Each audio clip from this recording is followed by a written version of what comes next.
बाजार में काफी ज्यादा उतार चढ़ाव दिख रहा है। एक रिकवरी भी अटेम्प्ट होती है, उसके बाद फिर से कुछ कमजोरी, कुछ इस तरह की खबरें आ जाती है और बाजार फिर से इस अधर में रह जाता है। तो कह सकते हैं करेक्शन भी, कंसोलिडेशन भी, टाइम करेक्शन भी इसे आप कह सकते हैं।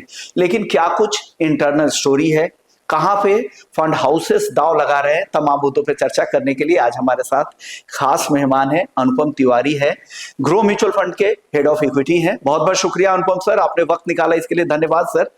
सर, बाजार की जो मौजूदा चाल है, ये जो मूड है, उसको आप कैसे सेंस कर रहे हैं? आप लोगों की रीडिंग क्या है? धन्यवाद सर, बहुत बहुत धन्यवाद यहाँ पे आमंत्रित करने के लिए। देखिए, बाजार आई थिंक अभी तो काफी अच्छी स्थिति में है, क्योंकि अगर आप नंबर्स के हिसाब से देखें तो Q2 FY26 से नंबर्स में धीरे धीरे इंप्रूवमेंट शुरू हुआ था।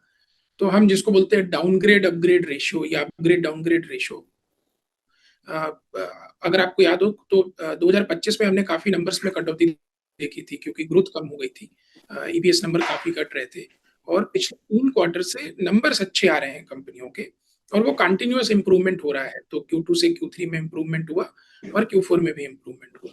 तो एक ये नंबर्स की कहानी है, और हमें ऐसा लगता है कि इस क्वार्टर में भी, मेरा ऐसा मानना है, जितना भी थोड़ा बहुत रिसर्च हम लोग कर पा रहे हैं, ग्राउंड लेवल पे जो चेक कर रहे हैं, कि ये क्वार्टर खराब होगा because of crude oil impact, commodity prices going up, और जो वॉर का एक इम्पैक्ट आया था उसके कारण जो एक इशू हुआ था।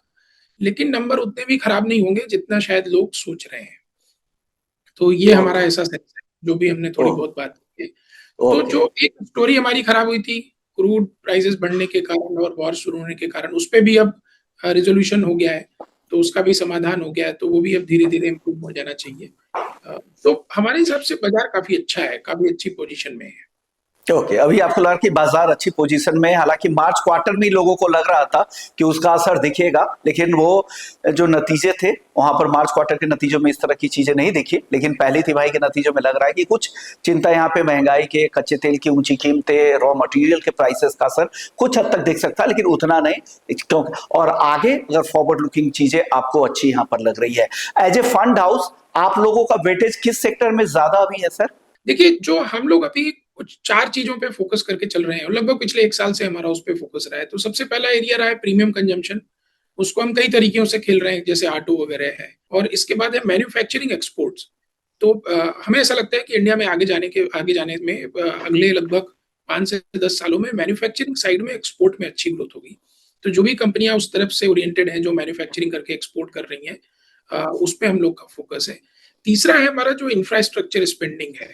और चौथा है फाइनेंशियल्स, स्पेशली एनबीएफसीज, उस पे हम लोगों के ओवरवेट है। तो ये 4 एरिया ऐसे हैं जहां पे हम काफी फोकस कर रहे हैं। ओके, तो और उसमें से दो तो सरकार भी उसको काफी ज्यादा फेवर कर रही है, मैन्युफैक्चरिंग को बढ़ावा देना, और डेफिनेटली आप लोगों की वो उस टीम पर सरकार का भी फोकस है। साथ साथ यहाँ पर सरकार चाह भी रही कि इंफ्रास्ट्रक्चर को कैसे ज्यादा से ज्यादा मजबूत किया जाए, और ये लॉन्ग टर्म स्टोरी भी है अपने देश की। सर, अंडरवेट कहाँ पे है, कहाँ आपको ज्यादा रिस्क लग रहा है एज ए फंड हाउस, कहाँ पे आप अभी अवॉइड कर रहे हैं टाइम बिंग के लिए? देखिए, ऐसे कोई बहुत ज्यादा अंडरवेट नहीं है, बट हाँ, ऑयल एंड गैस साइड में हम लोग थोड़े अंडरवेट हैं, क्योंकि वहां पे सस्टेनेबल वैल्यू क्रिएशन हमको ज्यादा नहीं दिख रहा है। टाइम अभी थोड़ा क्रूड प्राइसेस ऊपर जाने के कारण कुछ स्टॉक्स ऊपर गए थे, और कुछ एक आध फंड में हमारे पास फार्मा में अंडरवेट है। ओके, एक फंड में आपको, आप फार्मा में अंडरवेट है, और ऑयल एंड गैस भी अभी टाइम बीइंग के लिए, क्योंकि स्टोरी अचानक से चेंज भी हो गई यूएस ईरान वॉर के बाद से, तो इस वजह से भी इस तरह की चीजें होती है। कहाँ आपको लग रहा है, कौन से ऐसे सेक्टर हैं जहां पे अपॉर्चुनिटी ज्यादा दिख रही है? अलग ये जो सेक्टर आपने नाम बताया जहां पे आप लोग ओवरवेट है, उन्हीं में से कोई सेक्टर है या कोई और जहां पे आपको मौके दिख रहे हैं आने वाले क्वार्टर्स में, वहां आप अपॉर्चुनिटीज ग्रैब करेंगे? देखिए, हालांकि हमारा थोड़ा एक्सपोजर तो है उस सेक्टर में, रियल एस्टेट में, लेकिन हमको ऐसा लग रहा है कि वहां पे और थोड़ा हमको मेहनत करनी चाहिए, समझना चाहिए, क्योंकि वहां पे भाव काफी अच्छे हो गए हैं, वैल्यूएशन ओके। थोड़ा अट्रैक्टिव होने लगा है। ओके, और काफी समय से गिरावट भी दिख रही है, लंबे समय से, ये सब और वगैरह से काफी समय से लगातार ये सेक्टर टूट भी रहा है, तो आपको लग रहा है कि धीरे धीरे वैल्यूएशंस वहां पे अट्रैक्टिव हो गए हैं। चलिए, ये तो बात हो गई है। आईटी को लेकर सर एक सवाल जरूर पूछूंगा, जितने भी एक्सपर्ट्स आ रहे हैं, सीआईओज आ रहे हैं, मैं ये जरूर सवाल पूछता हूं। और आईटी को लेकर लगातार जिस तरह पहले एआई का बज़ था, अब कंपनीज भी अपने रेवेन्यू गाइडेंस को लगातार कम कर रही है, वो चिंताएं उनको अभी से दिखनी शुरू हो चुकी है। एक्सेंचर ने जिस तरह से रेवेन्यू गाइडेंस घटाया है उसका असर पूरे सेक्टर पर दिख रहा है। आप लोगों का आईटी को लेकर क्या नजरिया बन रहा है और आगे क्या करने वाले आईटी में आप लोग? तो देखिए, आईटी में हम लोग थोड़ा न्यूट्रल टाइप का हमारा स्टैंस है, न्यूट्रल टू अंडरवेट टाइप का। क्योंकि अभी देखिए क्या है कि तो क्या होता है ना, किसी भी स्टॉक को चलाने के लिए दो चीजें चाहिए होती हैं, नंबर्स और स्टोरी, है ना। दोनों को मिलना पड़ता है तब वो कोई भी स्टॉक चलता है, कि उसके नंबर आने चाहिए और उसमें एक स्टोरी बननी चाहिए और वो स्टोरी पॉजिटिव बननी चाहिए। तो अभी आईटी में क्या, दोनों चीजों की समस्या है कि ना तो नंबर आ रहे हैं और ना ही स्टोरी अच्छी बन रही है, स्टोरी इनफैक्ट थोड़ी नेगेटिव हो रही है। हालांकि ये जरूर है, आप ये कह सकते हैं कि वैल्यूएशंस बहुत सस्ते हो गए हैं। जो हिस्टोरिकल वैल्यूएशन अगर आप उससे कंपेयर करेंगे कि पिछले 5 सालों के, 10 सालों के, तो हमें ये लगता है कि आईटी में भी कोई ऐसा बहुत एग्रेसिव कॉल लेने की जरूरत नहीं, और हमारे पास भी कोई ऐसा एग्रेसिव कॉल नहीं है। तो हम काफी अंडरवेट ही हैं, और कभी कभार हम वैल्यूएशन देख के थोड़ा इक्वल वेट टाइप कर देते हैं अपने पोर्टफोलियो में। सो नेट नेट हमारा ये कॉल है अभी कि बहुत ये थोड़ा सा अभी अप एंड डाउन वाला सेक्टर रहेगा, इसमें वोलेटिलिटी रहेगी और ऐसा हो सकता है कि 2-3 क्वार्टर और ऐसा रहे। सो तब तक अगर बहुत ज्यादा बड़ी कॉल ना ली जाए तो ज्यादा अच्छा है। ओके, तो ये अच्छी राय है कि धीरे धीरे एक टैक्टिकल राय यहाँ पे बन रही है। लॉन्ग टर्म स्टोरी के लिए वेट करने की सलाह यहाँ पर है। सर, एक चीज और बैंकिंग को लेकर, बैंकिंग हालांकि धीरे धीरे पार्टिसिपेशन भी अच्छा हो रहा है, बैंक्स पर आप लोगों का नजरिया किस तरह का है? देखिए, बैंक बढ़िया है, बैंक में ऐसी कोई दिक्कत नहीं है। Specially we are now getting more positive on private banks as compared to PSU banks. But banking में प्रॉब्लम यह है कि एफआई ओनरशिप बहुत ज्यादा है, डिस्प्रोपोर्शनेट है। बिकॉज एफआई लोग बहुत लगभग 10-20 सालों से बैंक्स में काफी ओवरवेट रहे हैं, तो वो एक थोड़ा वहां पे प्रेशर है बिकॉज ऑफ एफआई सेलिंग, और वो कंटिन्यू रहेगा। बट वैल्यूएशन के परस्पेक्टिव से काफी सारे बैंक्स काफी अच्छे लेवल पे हैं। ओके, तो प्राइवेट या पीएसयू ज्यादा अट्रैक्टिव आपको क्या लग रहा है, सरकारी या प्राइवेट? यहां से देखिए, हमें लगता है कि प्राइवेट में ज्यादा ध्यान देना चाहिए। ओके, प्राइवेट में ज्यादा ध्यान देना चाहिए। सर एक और सेक्टर बात कर लेते हैं, मेटल्स। हालांकि पिछले साल, इस साल के जनवरी तक खूब चले हैं। अब क्या आप लोग क्या नजरिया रखते हैं मेटल्स को लेकर? ये मेटल्स एक ऐसा सेक्टर है जिसको समझना बड़ा मुश्किल है, क्योंकि आजकल बहुत ही जल्दी ऊपर नीचे होता है। तो मेटल्स में ऐसा कोई बहुत ही स्पेसिफिक हमारे पास व्यू नहीं है in fact, and we are going with that कि हमको ऐसा कोई बहुत ज्यादा स्पेसिफिक व्यू बना के कोई पोजीशनिंग नहीं करनी है। जनरली बहुत ही लार्ज कैप ओरिएंटेड में रह जाते हैं। ओके, तो लार्ज कैप ओरिएंटेड तो ठीक है, लेकिन बहुत ज्यादा स्पेसिफिक ब्रॉडर व्यू यहाँ पर नहीं आप लोग दे रहे हैं। चलिए सर, एक सवाल मैं आपको एक ब्रॉडर मार्केट में जानने से पहले एक एफएमसीजी पे आपकी राय ले लेता हूँ, क्योंकि मॉनसून को लेकर जिस तरह की चिंता है, जिस तरह की डेफिसिट हम देख रहे हैं, और तमाम एजेंसीज भी, ग्लोबल एजेंसी, घरेलू एजेंसी और मौसम विभाग तक मॉनसून को लेकर चिंता जता चुके हैं। क्या लग रहा है, इससे जो कंजम्पशन वाली जो थीम है उस पर असर होगा? खास करके एफएमसीजी को लेकर भी कोई चिंता आप लोग भी कर रहे हैं क्या? देखिए, आप इसको ना हमको 2 तरीकों से देखना पड़ेगा। आपने 2 चीजें पूछी, एक है कि कंजम्पशन पे क्या हो रहा है और दूसरा कि मानसून का असर क्या होगा। दोनों अलग चीजें हैं। तो कंजम्पशन में क्या हो रहा है कि जैसे जैसे इंडिया में पर कैपिटा इनकम बढ़ रही है, तो कंजम्पशन का पैटर्न चेंज हो रहा है। तो जो हम टिपिकल एफएमसीजी सोचा करते थे, उसमें कॉम्पिटिशन भी बढ़ रहा है और लोगों का वॉलेट शेयर, जो कंज्यूमर है उसका दूसरी जगहों पे जा रहा है। तो वहां पे चीजें डिफिकल्ट हो रही हैं फॉर एस्टेब्लिश कंपनीज, स्पेशली क्योंकि कंपटीशन बढ़ रहा है। तो वो हमको ध्यान रखना है। मानसून का असर कितना पड़ेगा, ऑनेस्टली स्पीकिंग इसके लिए कोई डेटा नहीं है, तो आप कुछ कह नहीं सकते।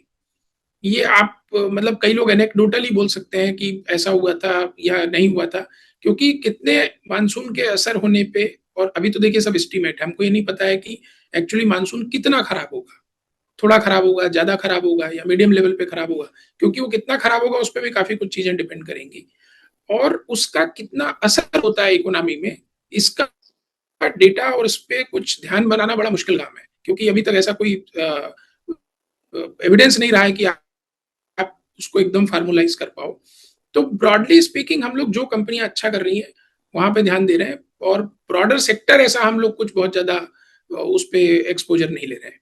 ओके, बिल्कुल। और दूसरी तो दिक्कतें ये भी होती है कि रूरल इकोनॉमी की अगर ग्रोथ पर कुछ असर होता है, वहाँ के रूरल इनकम पर असर होता है, तो इसका भी सीधा कनेक्शन है। इसलिए मैं मानसून से जोड़ के पूछा। सर, एफआईआईज काफी लंबे समय से बाहर है, बहुत ज्यादा पार्टिसिपेशन नहीं दिख रहा है एफआईआईज का। क्या लग रहा है सर, उनको क्या चाहिए? क्या वैल्यू उनको नहीं दिख रही इंडियन इकोनॉमी में, इंडियन मार्केट में ग्रोथ नहीं दिख रही है, या कुछ और इंतजार कर रहे हैं वो? नहीं, देखिए ऐसा नहीं है। बेसिकली जो उनका लॉजिक अच्छा सही है बेचने के लिए, ऐसी कोई गलत बात नहीं है। देखिए क्या होता है कि हर इन्वेस्टर दुनिया में रिलेटिव सोचता है, राइट? जैसे हमारे यहाँ भी इन्वेस्टर हैं कि भाई अगर सोना ज़्यादा चल रहा है तो वो इक्विटी छोड़ के सोना खरीदने लगते हैं। तो ग्लोबल इन्वेस्टर भी ऐसे ही होते हैं कि वो रिलेटिव बेसिस पे देखते हैं कि कहाँ पैसा ज़्यादा बन रहा है। तो क्या हुआ कि अगर आप इसका थोड़ा बैकग्राउंड है आप और ये आपके दर्शकों को समझना पड़ेगा कि ये ऐसा क्यों हो रहा है। 2024 तक जनरली बाकी सारे इमर्जिंग मार्केट अच्छा नहीं कर रहे थे और अगर आप उसके पिछले 10 सालों का रिकॉर्ड देखें तो हम अच्छा कर रहे थे, इंडिया अच्छा कर रहा था। तो बहुत सारे एफआईज का इंडिया में ओवरवेट हो गया था और हमारा वेट भी इंडिया में इमर्जिंग मार्केट इंडेक्स का में इंडिया का वेट बहुत ज्यादा बढ़ गया था, ऑलमोस्ट 20% पहुंच गया था। अब क्या हुआ कि 24 के बाद थोड़ा एक तो हमारे अर्निंग स्लो डाउन हो गया, दूसरा उसी समय बाकी इमर्जिंग मार्केट अच्छा करने लगे। जैसे लोगों को लगने लगा चाइना में तेजी हो जाएगी, फिर कोरिया में आई की स्टोरी आ गई, ताइवान में आई की स्टोरी आ गई, यूएस में मार्केट अच्छा करने लगा। तो ये एक पोर्टफोलियो की रीबैलेंसिंग शुरू हुई, राइट? कि एक तो आप इंडिया में ओवरवेट थे जहां पे अर्निंग स्लो डाउन हो रहा था और बाकी मार्केट अच्छा कर रहे थे। तो सबसे पहले एफआईज ने उसके कारण एग्रेसिवली बेचना शुरू किया क्योंकि उनको पैसा वहां रोटेट करना था। फिर एआई स्टोरी बड़ी हुई। अब यूएस में बहुत बड़ी एआई की लिस्टिंग्स हो रही हैं, आपको जैसे पता होगा स्पेस एक्स लिस्ट हो गया, फिर अभी एंथ्रोपिक लिस्ट होगा, ओपन एआई लिस्ट होगा। तो ये सब जब लिस्टिंग बड़ी बड़ी होंगी, ये सारी लिस्टिंग 3 से 4 ट्रिलियन डॉलर के बीच के मार्केट कैप में कहीं जाके सेट होंगी। तो अब इसमें पैसा जाएगा, तो वो पैसा कहीं ना कहीं से तो शिफ्ट होगा।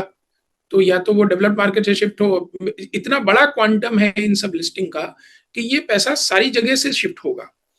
तो उसके कारण मुझे ऐसा लगता है कि एफआई सेलिंग करते ही रहेंगे। मेरे को तो ऐसा लगता है अगले 2 ढाई 3 साल तक करते रहेंगे। ये ओ, सेलिंग चलेगी जब तक ये पूरा एआई का लिक्विडिटी जो उनका रिक्वायरमेंट है, जो कैपिटल रिक्वायरमेंट है, पूरा सेचुरेट नहीं हो जाता है। और इसमें लगभग 12 से 24 महीने लगेंगे कि जब उनका फ्री फ्लोट आएगा, उनका ओपन होगा।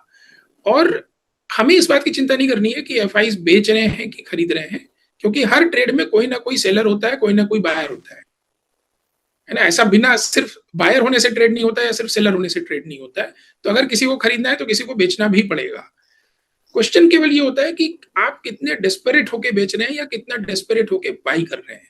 जब आप बहुत डेस्परेट होके बाई करते हैं तो बाजार ऊपर जाता है, जब आप बहुत डेस्परेट होके सेलिंग करते हैं तो बाजार नीचे जाता है।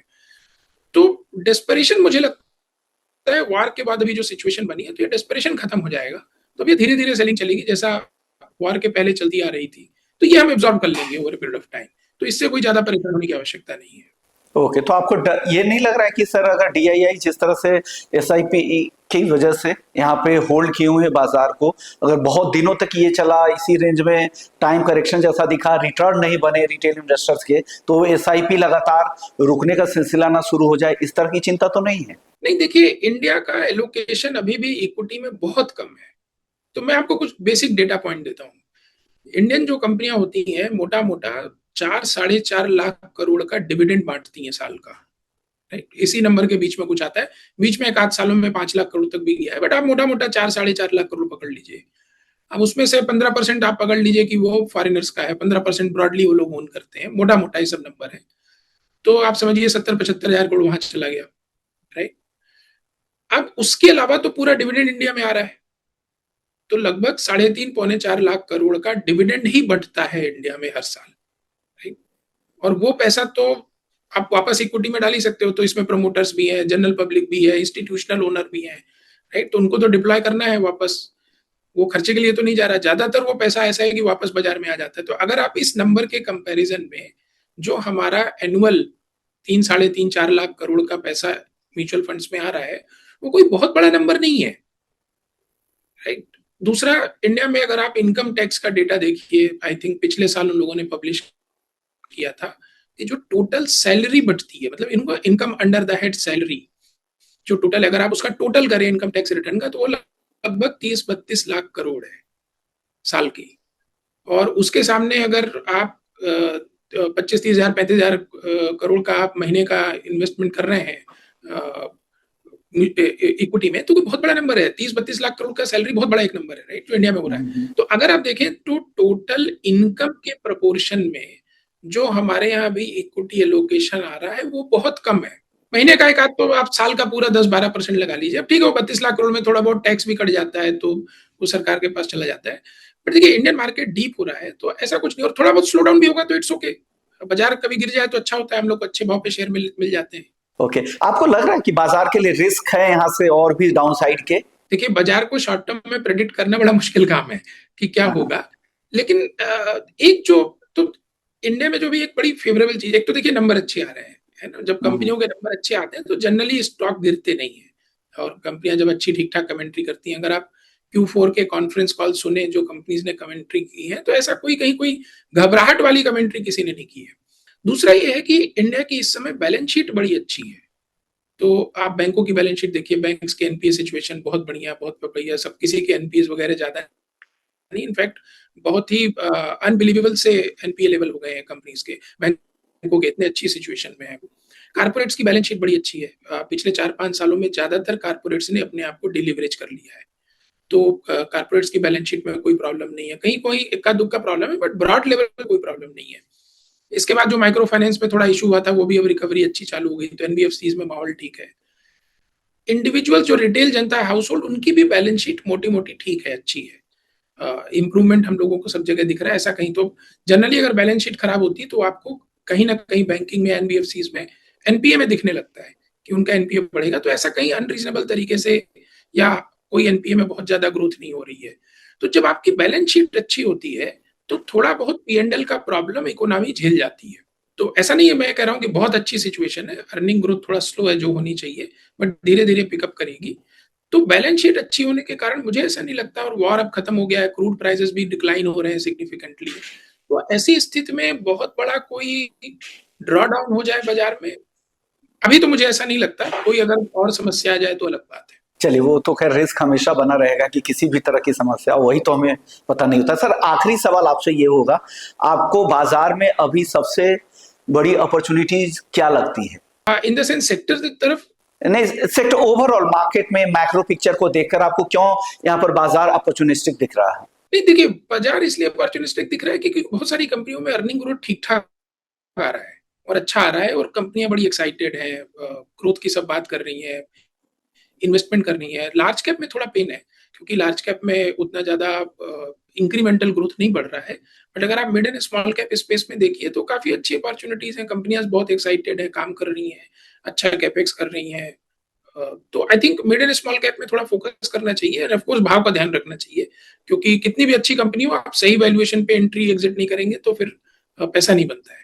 ओके, तो ये सही आपको लग रहा है कि मिड कैप स्मॉल कैप में वैल्यूएशंस ज्यादा अट्रैक्टिव आपको दिख रहे हैं और लार्ज कैप के ग्रोथ मुकाबले अच्छी हो रही है, रिलेटिव ग्रोथ अच्छी हो रही है। चलिए, इसी नोट पर आपका शुक्रिया कहेंगे, आपने वक्त निकाला, हमारे दर्शकों को गाइड किया, और इसी तरह से गाइड करते रहिए। महीने में कम से कम एक बार आके तो उन्हें गाइड कर ही सकते हैं एक फंड हाउस के जरिए, और लोगों में अवेयरनेस भी बढ़ेगी, और जो पार्टिसिपेशन आ रहा है वो भी आता रहे आप लोगों की वजह से। बहुत बहुत शुक्रिया sir, thank you so much sir. Thank you, thank you, thank you. इसी नोट पर इस शो को यही खत्म करेंगे। इसी तरह के इंटरव्यूज के लिए आप बने रहिए हमारे प्लेटफॉर्म बिजनेस 24 टीवी के साथ। नमस्कार।